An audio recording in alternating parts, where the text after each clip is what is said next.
नमस्कार, स्वागत है आप सभी का। शाम के 7:30 बजने वाले और वक्त है उत्तराखंड की खबरों को जानने का। आपके साथ में हूं प्रीति बिष्ट। तो सबसे पहले कोरोना की बात करेंगे तो आज मौत का आंकड़ा बहुत तेजी से बढ़ा है।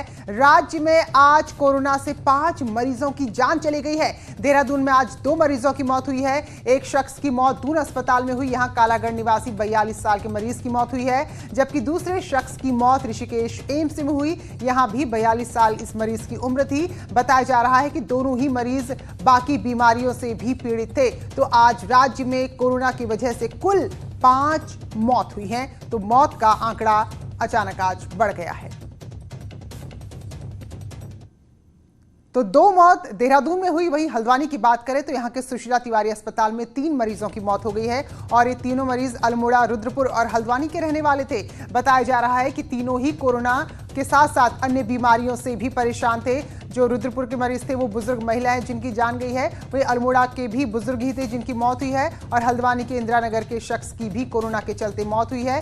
तो 2 मरीजों ने देहरादून के अस्पतालों में दम तोड़ा है, जबकि 3 की मौत हल्द्वानी के सुशीला तिवारी अस्पताल में आज के दिन में कुल 5 मौतें हुई हैं।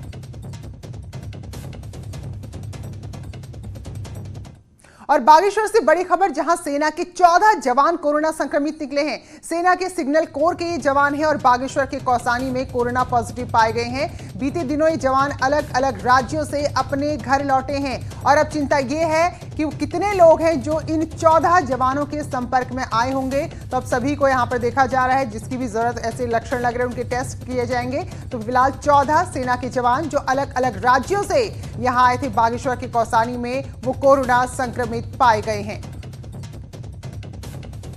के 117 पॉजिटिव केस हमारे यहाँ आए हैं। जो हमारे पास इस समय 6 जो है एक्टिव केस जो है एडमिट हैं और बाकी 14। तो ये तो सेना के जवानों की बात थी। अगर पुलिस की बात करें तो राज्य में 100 से ज्यादा पुलिस के जवान हैं जो अब तक कोरोना से संक्रमित हो चुके हैं। पुलिस विभाग की चिंताएं भी बढ़ने लगी हैं। 106 में से सबसे ज्यादा 46 पॉजिटिव पुलिसकर्मी नैनीताल जिले के हैं, जबकि अन्य पुलिसकर्मियों की बात करें तो 1363 पुलिसकर्मी फिलहाल क्वारंटीन हैं। अब पुलिस से ज्यादा एहतियात बरतकर काम करने के लिए कहा जा रहा है, क्योंकि कहीं भी अगर आपको सीमा पर रोकना है या कहीं कोई कार्रवाई करनी है तो पुलिस का सीधे जनता से आमना सामना होता है। यही वजह है कि आंकड़े बढ़ रहे हैं। उत्तराखंड पुलिस के 106 केस आज हो गए, 100+। इनमें से सिर्फ 9 लोग ही वापस लौट पाए हैं ड्यूटी पर। मुझे उम्मीद है धीरे धीरे सभी लोग लौटेंगे हमारे।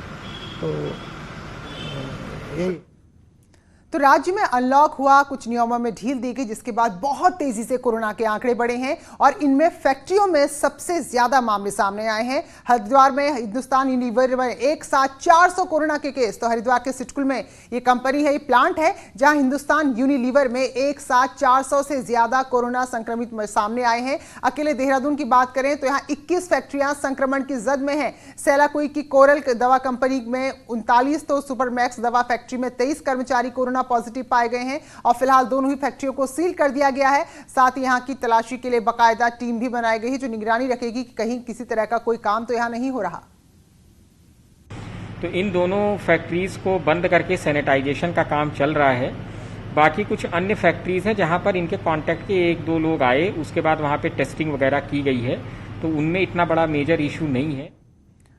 तो मामले लगातार बढ़ रहे हैं और इन सब के बीच, ऐसे हालात के बीच, बीजेपी के प्रदेश अध्यक्ष बंशीधर भगत ने एक बार फिर से कोरोना के नियमों का उल्लंघन किया है। हरिद्वार में पहुंचे थे, वहां देखा था हमने जब संतों से मुलाकात की थी, उस वक्त भी लापरवाही थी, जबकि बहुत सारे पदाधिकारी बीजेपी के पॉजिटिव निकल रहे थे। तो हरिद्वार संतों से मिलने पहुंच गए और अब देहरादून की तस्वीरें हैं जहां गुरुवार को एक फिल्म के मुहूर्त शॉट में भी भीड़ में बगैर मास्क लगाए तस्वीर खिंचाते नजर आए हैं बंशीधर भगत। हालांकि इन्होंने अपनी सफाई भी पेश की। तो आजकल गले में एक पैकेट लटकाए घूम रहे हैं। भगत का दावा है कि इसको पहनने से 2 महीने तक आपको 1 मीटर के दायरे में कोई कीटाणु नहीं फटकेगा। तो अब वो कुछ और ही इसका तरीका बता रहे हैं। तो शायद इसी पैकेट के चमत्कार के भरोसे वो जगह जगह बगैर मास्क के घूम रहे हैं, जबकि कोई और नियम तोड़ रहा है तो तुरंत मुकदमे दर्ज हो रहे हैं। ये पहना हुआ था, इसके बारे में ये कहा जा रहा है ये 800 रुपये का है और इसमें नेट से लेकर मंगाया जा सकता है। ये उसमें ये 800 रुपये की कॉस्ट में ये कहा गया है कि ये CO2 2 महीने तक आपके 1 मीटर के दायरे में किसी प्रकार के कीटाणु को आने से रोकता है। इसके कारण थोड़ा हमने शूटिंग के समय मास्क उतारा था और अन्य समय में हमने मास्क पहना हुआ था।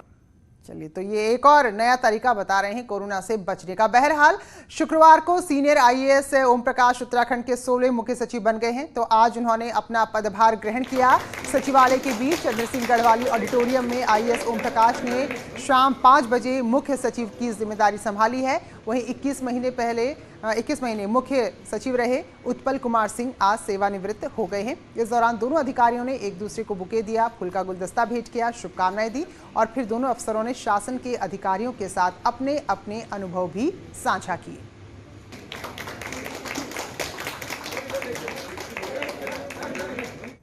और इतनी बड़ी जिम्मेदारी संभालने के बाद मुख्य सचिव ओम प्रकाश ने अपनी प्राथमिकताएं बताई हैं। तो न्यूज़ 18 से बातचीत में उन्होंने कहा कि कोरोना के हालात से निपटना फिलहाल इस वक्त सबसे बड़ी चुनौती है। साथ ही आत्मनिर्भर योजना पर भी गंभीरता से काम किया जाएगा। प्राथमिकताएं तो पूर्व निर्धारित हैं और प्राथमिकताएं माननीय प्रधानमंत्री जी, माननीय मुख्यमंत्री जी, भारत सरकार और राज्य सरकार द्वारा निर्धारित हैं। तो उन्हीं के अनुरूप कार्य होगा और ये प्रयास होगा कि जो उनकी अपेक्षाएं हैं और जो उत्तराखंड की सम्मानित जनता की अपेक्षाएं हैं उनको शीघ्र पूरा किया जाए। मार्ग में जो आने वाली बाधाएं हैं, अवरोध हैं, उनको सतत प्रभावी अनुश्रवण वाला द्वारा उनको दूर किया जाए ताकि राज्य की आर्थिक उन्नति हो सके और जो वर्तमान परिदृश्य है इससे हम उबर सके। और राज्य के नए मुख्य सचिव को मुख्यमंत्री त्रिवेंद्र सिंह रावत ने भी शुभकामनाएं दी। मुख्यमंत्री ने कहा कि रिटायर हुए उत्पल कुमार सिंह लंबी और गहरी लकीर खींच कर गए हैं और ये लकीर नए मुख्य सचिव को जिम्मेदारी निभाने में मदद करेगी। वहीं कांग्रेस ने भी राज्य के नए मुख्य सचिव को शुभकामनाएं दी हैं। उन्होंने अपने कार्यकाल के दौरान जो लंबी रेखाएं खींची हैं, जो लंबी ही नहीं बल्कि गहरी भी हैं, आने वाले मुख्य सचिव के लिए निश्चित रूप से वो सहायक सिद्ध होंगी और वो उससे आगे बढ़कर काम करेंगे, ऐसा मेरा विश्वास है। जी, प्रदेश के नए मुख्य सचिव बने हैं, मैं उन्हें अपनी शुभकामनाएं प्रेषित करता हूं और उनसे अपेक्षा करता हूं कि वो प्रदेश के विकास को गति देने का काम करेंगे। पिथौरागढ़ में धारचूला के एसडीएम अनिल शुक्ला ने नेपाल से अवैध घुसपैठ की आशंका जताई है। इस बारे में उन्होंने नेपाल के धारचूला जिले के जिला प्रमुख को भी पत्र लिखा है। पत्र में साफ साफ कहा गया है कि मीडिया में सुर्खियां बटोरने की नियत से कुछ नेपाली संगठन कालापानी, लिम्पियाधुरा और लिपुलेख में घुसपैठ कर सकते हैं, लेकिन नेपाल ने इसका जो जवाब दिया वो भी काफी हैरानी भरा है। धारचूला के सहायक जिला प्रमुख की ओर से जारी पत्र में कहा गया है कि 1816 की सुगौली संधि के अनुसार ये तीनों इलाके नेपाल के ही हैं और नेपाल के लोग इन इलाकों में सामान्य रूप से आ जा सकते हैं। यानी कि नेपाल जो है वो अपनी हरकतों से फिर बाज नहीं आ रहा और फिर से वो हिस्से जो भारत के हैं उस पर अपना दावा ठोक रहा है और अपने नागरिकों को भेज रहा है।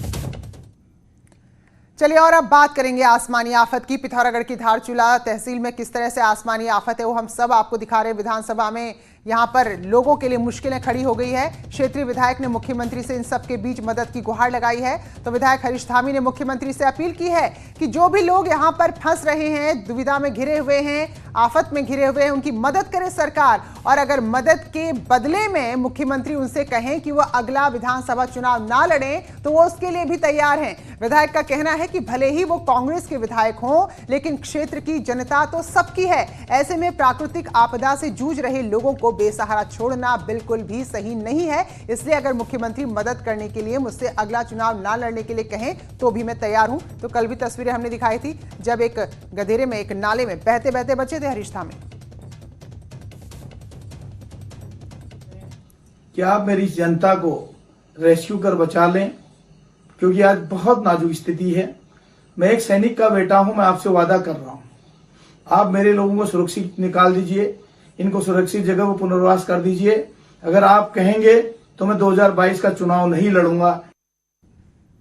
चलिए, फिलहाल अपने इस विधायक की अपील के समर्थन में कांग्रेस आ गई है। कांग्रेस सरकार पर भेदभाव का आरोप लगा रही है। प्रदेश उपाध्यक्ष सूर्यकांत धस्माना कह रहे हैं कि पिछले साल पुरौला विधानसभा के आराकोट में भी इस तरह की आफत आई थी और अब पिथौरागढ़ के धारचूला में सरकार कोई मदद नहीं कर रही है। धस्माना ने कहा कि आपदा सिर्फ कांग्रेस विधायकों के क्षेत्र में नहीं आती है, इसलिए सरकार को एक ही नियत के साथ, एक ही नजर के साथ सबकी मदद करनी चाहिए। वो कम से कम आपदाओं में, प्राकृतिक आपदा है साहब, ये कहीं भी आ सकती है, ये कहीं भी धारचूला में गिर सकती है, तो ये कैंट रोड में भी कहीं आ सकती है। इसलिए इसमें आपको सरकार और गैर सरकार, पक्ष और विपक्ष, इसको नहीं देखना चाहिए। असल में पिथौरागढ़ की बंगापानी तहसील में आसमानी आफत तांडव मचा रही है। जो प्रभावित इलाके हैं वहां तक पहुंचना, वहां तक मदद पहुंचाना, देखिए जरा कितना जोखिम भरा है। जो पहुंचने का जरिया है, चाहे पुल की बात करें, सड़कों की बात करें, पैदल रास्तों की बात करें, सब कुछ यहां पर जमींदोज हो चुके हैं। अधिकारियों को भी ऐसे में अपनी जिंदगी को दांव पर लगाकर इन इलाकों में जाना पड़ रहा है। तो जो इस वक्त आप तस्वीर देख रहे हैं, एसडीएम अनिल शुक्ला है जो लुमती नाले को पार करके दूसरे छोर में पहुंच रहे थे। कल इसी लुमती नाले में हरीश धामी भी थोड़ी दूर बह गए थे। हालांकि वो नेता हैं, विधायक हैं, तो समर्थकों का जमावड़ा रहता है, इसलिए तुरंत पकड़ भी लिया गया। तो आज देखिए एसडीएम, तो ये हालात हैं। और वाकई में जो बात हो रही है कि या तो हवाई सेवाएं इस तरह से हवाई रेस्क्यू किया जाए, या फिर जो निर्माण होता है वो कुछ इस तरह का हो कि हर साल वाले इस आपदा में उसको कोई नुकसान ना हो। तो फिलहाल ये हालात इस वक्त पिथौरागढ़ के बंगापानी के हैं।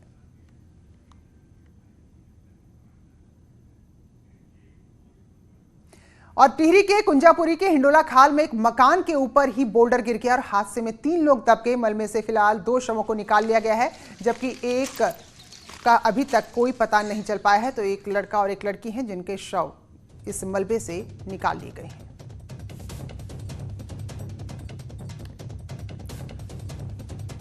और जब इस हादसे की सूचना मिली तो कैबिनेट मंत्री सुबोध उनियाल घटनास्थल पहुंचे, परिजनों को सांत्वना दी और अधिकारियों से कहा कि तुरंत मामले की जांच हो और जो भी दोषी है उनके खिलाफ कार्रवाई की जाए। बड़ी इसमें जो मुझे लगा लापरवाही, इसलिए मुझे लगता है कि कई दिन से ये लोग एनएच के अधिकारियों को इस संभावित दुर्घटना के बारे में अवगत कराते रहे, लेकिन उनके द्वारा लगातार इस पर नजरअंदाज किया गया, जिसका आज ये परिणाम रहा। तो इसमें जांच के बाद जो भी दोषी पाया जाएगा कड़ी कार्रवाई की जाएगी। और उधर ऋषिकेश के वीरपुर खुर्द में चिदानंद मुनि के अतिक्रमण को 3 महीने में ध्वस्त करना होगा। रिजर्व फॉरेस्ट में किए गए निर्माण को ध्वस्त कर सरकार से इसमें रिपोर्ट मांगी गई है और अदालत ने कहा है कि नवंबर तक रिपोर्ट दाखिल करें। तो शुक्रवार को पूरे निर्माण पर कब्जा लेने की बात सरकार ने हाईकोर्ट को बताई थी। चिदानंद मुनि ने वीरपुर खुर्द में 35 बीघा जमीन पर कब्जा किया था और इस पर 52 कमरे का साथ एक गौशाला भी बनाई है। और अब इसे हटाने को लेकर जो याचिका दायर की गई थी उस पर अदालत ने यह आदेश दिया है। राज्य की जेलों में अपनी अपनी सजा पूरी कर चुके कैदियों को रिहा करने को लेकर दाखिल जनहित याचिका पर हाईकोर्ट ने राज्य सरकार और मुख्य सचिव को नोटिस जारी किया है। कोर्ट ने सरकार को आदेश दिया है कि वो तुरंत अपना जवाब दाखिल करे। तो याचिका में कहा गया है कि कई कैदी जो अपनी सजा पूरी कर चुके हैं और कई कैदी ऐसे हैं जिनका व्यवहार अच्छा है, लेकिन इसके बाद भी इन कैदियों को रिहा नहीं किया गया है। और नियम क्योंकि यहाँ पर इतने लचीले नहीं है, जिसके चलते इनको अब भी सलाखों के पीछे रहना पड़ रहा है। याचिका में कोरोना के चलते ऐसे कैदियों को रिहा करने की मांग की गई है और साथ ही राज्य में नियम बनाने की मांग भी की गई है, जिस पर अब अदालत ने सरकार से जवाब मांगा है।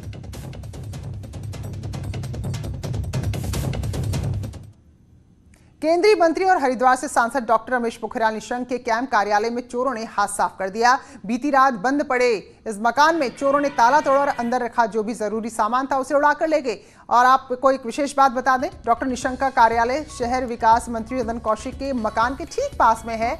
तो फिलहाल जब चोरी की खबर मिली तो डॉक्टर निशंक के प्रतिनिधि मौके पर पहुंचे हैं, पुलिस को सूचना दी है और फिलहाल पूरे मामले की पड़ताल की जा रही है। है उसके बाद इतने सारे यहाँ पे डीएफओ साहब रहते हैं, साथ में ही इतने अच्छे अच्छे घर हैं, सारे शहर के बीच में है। तो सुबह 10 बजे हुई तो और भी गंभीर मामला है कि आसपास लोग भी सारे रहते हैं, लेकिन इसकी तत्काल जांच करके चाहे कोई भी हो उसको किसी भी रूप में नहीं छोड़ा जाएगा। देहरादून से टिहरी श्रीनगर गौचर के लिए वैसे तो 29 जुलाई को उड़ान योजना शुरू करने की यहां पर कवायद थी, लेकिन मौसम खराब था तो उस वक्त ये सेवा शुरू नहीं हो पाई। आखिरकार आज पवन हंस कंपनी का हेलीकॉप्टर टिहरी से होते हुए श्रीनगर, गढ़वाल और फिर गौचर पहुंचा। टिहरी से श्रीनगर बगैर बुकिंग तो गौचर से लौटकर श्रीनगर से देहरादून के लिए हेलीकॉप्टर को एक बुकिंग मिली और हर व्यक्ति से यहाँ 2,903 रुपये का निर्धारित किराया लिया जाएगा और साथ ही हफ्ते में 3 दिन मंगलवार, गुरुवार और शनिवार को ये सेवा उपलब्ध रहेगी।